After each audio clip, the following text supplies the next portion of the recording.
Assalamualaikum warahmatullahi wabarakatuh. Kami dari kelompok OMI ingin mempresentasikan tentang struktur organisasi perusahaan. Saya Bima Raffi Alamsyah, NBI 141220027. Beserta teman-teman saya yang akan menjelaskan nantinya. Lanjut. Latar belakang, struktur organisasi perusahaan merupakan bagian berisi jabatan serta peran yang dijalankan setiap orang sesuai dengan tanggung jawabnya. Biasanya struktur perusahaan memuat garis koordinasi lengkap dengan deskripsi kerja setiap posisinya. Macam-macam jenis struktur organisasi, struktur fungsional, struktur divisi berbaris produk, struktur divisi berbaris pasar, struktur divisi geografis, dan struktur divisi berbasis proses, struktur mantris, struktur melingkar, dan yang terakhir struktur datar. Struktur fungsional. Di sini kita bisa lihat tabel yaitu yang dimana di awal yaitu ada direktur utama, setelah itu yang di bawahnya berisi direktur produksi, direktur pemasaran, direktur keuangan, serta direktur administrasi internal. Yang dimana organisasi fungsional tidak terlalu menekankan hierarki struktur tetapi lebih menekankan pada sifat dan macam fungsi yang perlu dijalankan. Kepala-kepala bagian harus orang yang ahli sehingga tipe organisasi ini mencoba memanfaatkan tenaga ahli dalam bidang khusus secara maksimal. Dengan demikian, pekerja dapat saja diperintah oleh lebih dari satu orang yang ada di atasannya. Lanjut, struktur fungsional. Di sini kita akan menjelaskan tentang kelebihan yaitu satu, pengalaman dan keterampilan spesifikasi pada anggota organisasi dimanfaatkan semaksimal mungkin. Dua, solidaritas antar orang-orang yang menjalankan fungsi yang sama biasanya tinggi berkat kesamaan minat dan orientasi ilmiah. Tiga, disiplin kerja biasanya tinggi akibat rasa menemukan sesuatu yang baru dan kemudian memperoleh pengakuan orang itu. Reputasi profesionalnya meningkat. Kelemahan, satu, tingkat spesialisasi yang tinggi cenderung mengakibatkan para anggota organisasi memiliki wawasan yang sempit. Dua, karena tingkat spesialis yang tinggi itu sukar melakukan pembinaan pengawal dengan menggunakan teknik alih tugas. Tiga, karena hasil pekerjaan sering tidak nampak dan tidak pula dirasakan dengan segera, tidak mengherankan anggotanya menghadapi stres bahkan frustasi dan apabila tidak teratasi dengan baik akan berakibat negatif. Selanjutnya, struktur divisi berbasis produk yang dimana di sini kita bisa lihat tabelnya yaitu dipimpin oleh pimpinan, setelah itu ada produksi satu, produksi dua, produksi tiga, dan beberapa staf yang ada di bawahnya. Struktur organisasi di mana perusahaan mengaturnya berdasarkan apa yang mereka jual. Masing-masing produk akan berada di bawah divisi yang berbeda. Mereka beroperasi independen dan memiliki fungsi bisnis individual yang lengkap seperti produksi, pemasaran, keuangan, dan sumber daya manusia. Oke, akan dilanjutkan oleh Selanjutnya teman saya Renan. dilanjutkan oleh saya Renan Yudho Nugroho NBI 141220077.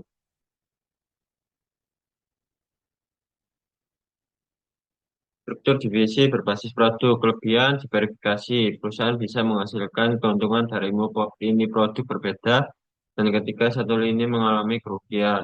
Mereka bisa mengharapkan keuntungan dari lini lainnya. Akhirnya secara total keuntungan mereka tidak jatuh.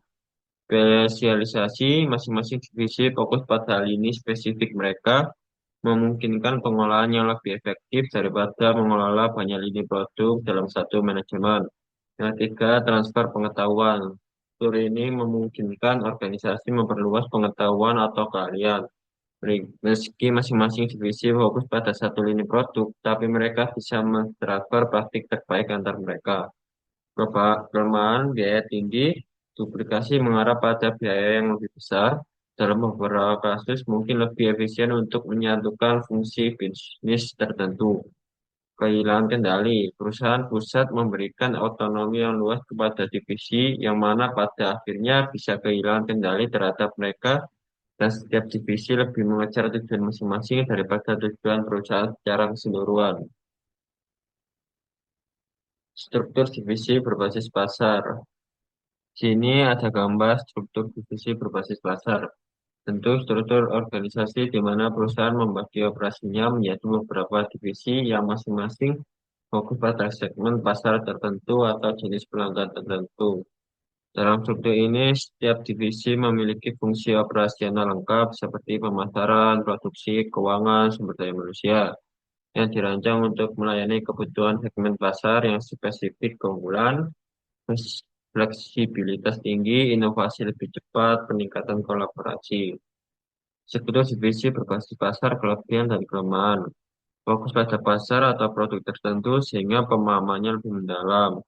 Bisa menangani permintaan pasar yang berbeda-beda, meningkatkan pengetahuan mengenai selera konsumen di setiap pasar. Kelemahan koordinasi antar divisi biasanya kurang baik. Masing-masing divisi cenderung egois dan tidak mau berbagi informasi. Adanya persaingan yang tidak sehat dan konflik kepentingan antar divisi, kesulitan dalam melakukan standarisasi produk atau layanan di seluruh perusahaan. Struktur divisi berbasis geografis. Itu ada CEO, General Manager distrik, dan lain-lain. Tipe struktur paling cocok untuk organisasi yang memiliki banyak cabang di beberapa daerah. Struktur ini biasanya digunakan untuk perusahaan yang bergerak di bidang pengiriman. Struktur organisasi divisi geografis ini mampu menentukan bentuk kalian bisnis sehingga memungkinkan membuat keputusan dari sudut pandang yang lebih beragam. Struktur divisi berbasis geografis, kelebihan dan kelemahan memungkinkan perusahaan mendapatkan keuntungan dari melayani pelanggan tertentu.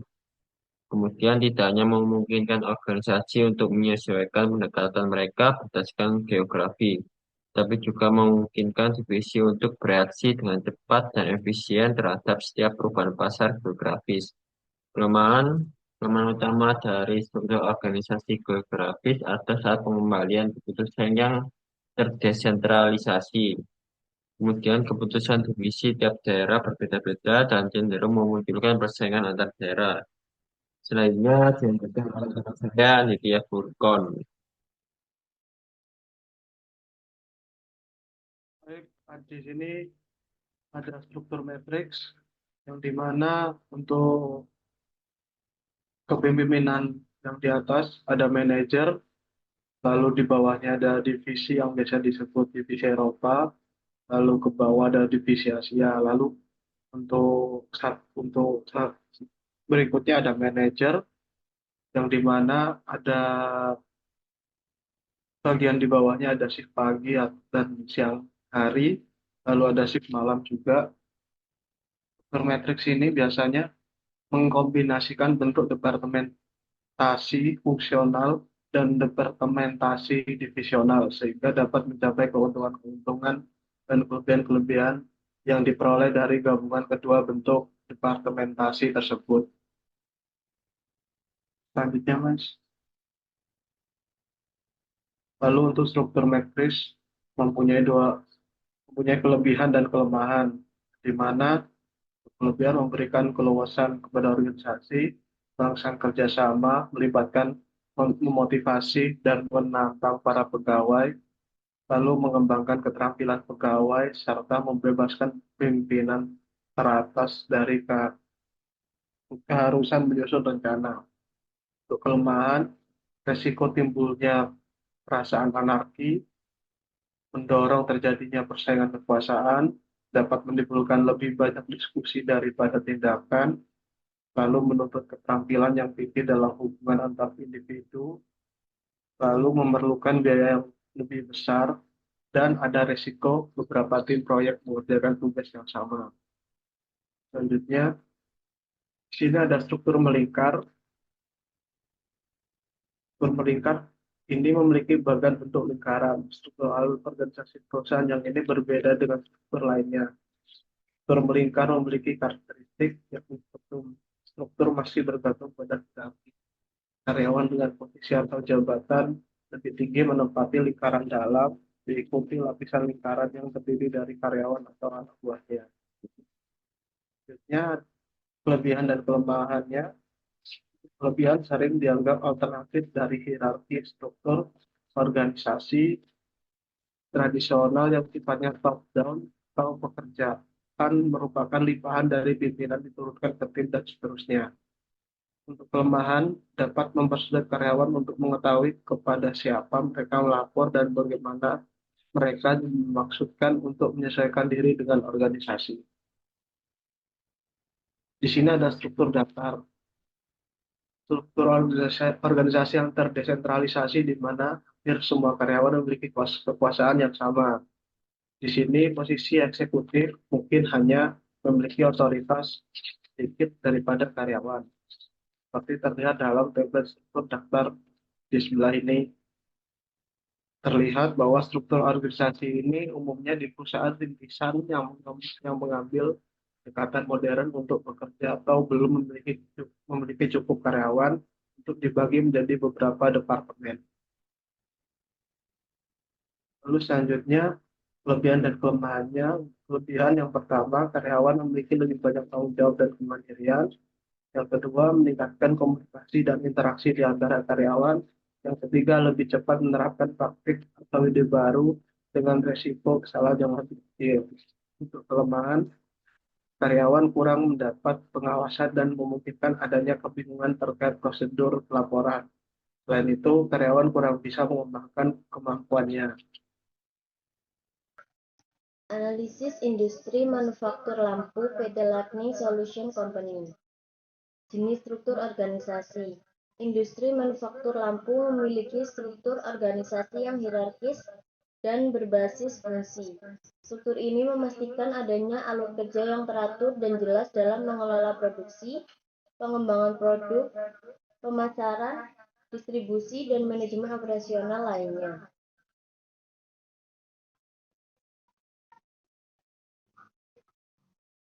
Berikut ini beberapa elemen umum dalam struktur organisasi industri manufaktur lampu.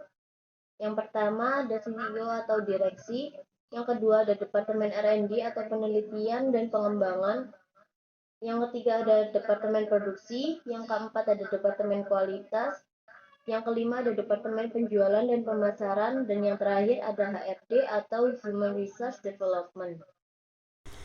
Oke, Assalamualaikum warahmatullahi wabarakatuh. Saya akan melanjutkan presentasi dari teman saya.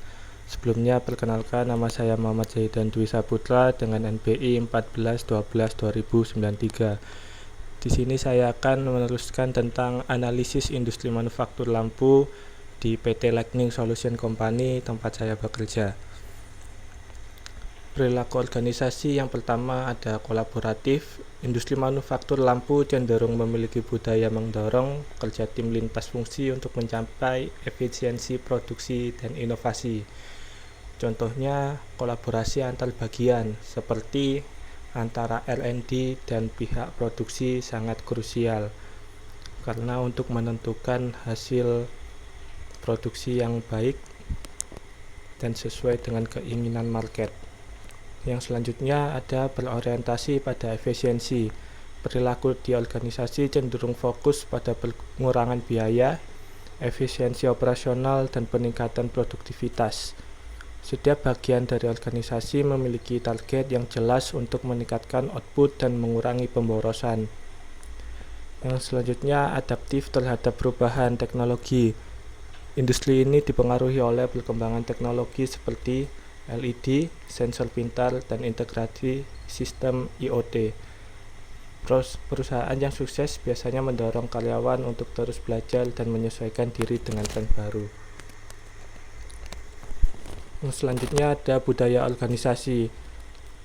Yang pertama ada budaya inovasi. Inovasi merupakan pilar penting dalam industri ini karena perusahaan harus terus mengembangkan produk yang hemat energi dan ramah lingkungan sesuai dengan tuntutan pasar dan regulasi.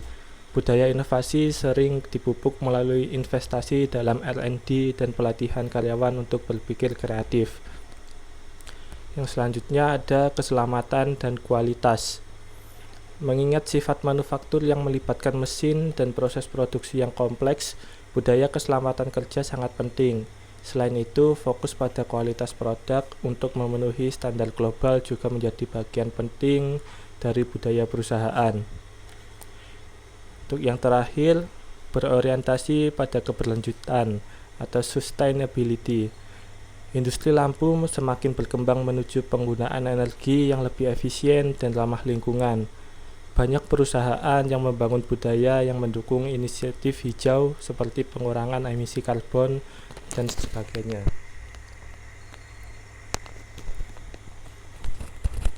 Yang selanjutnya ada nilai-nilai dalam organisasi atau industri.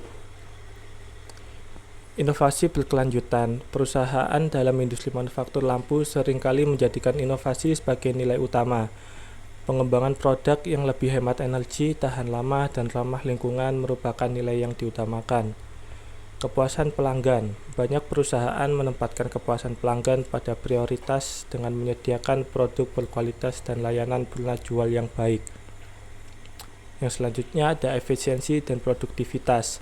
Nilai efisiensi operasional dan peningkatan produktivitas menjadi landasan utama dalam menjalankan bisnis manufaktur lampu. Untuk yang selanjutnya, integritas dan kepatuhan. Industri manufaktur lampu tunduk pada regulasi ketat terkait keselamatan produk dan standar lingkungan. Nilai integritas dan kepatuhan terhadap regulasi menjadi penting untuk menjaga reputasi dan keberlanjutan bisnis. Untuk yang terakhir, keselamatan dan kesejahteraan karyawan. Keselamatan dan kesejahteraan karyawan menjadi nilai penting di industri ini. Organisasi seringkali fokus pada menciptakan lingkungan kerja yang ambisi dan mendorong keseimbangan kehidupan kerja yang baik.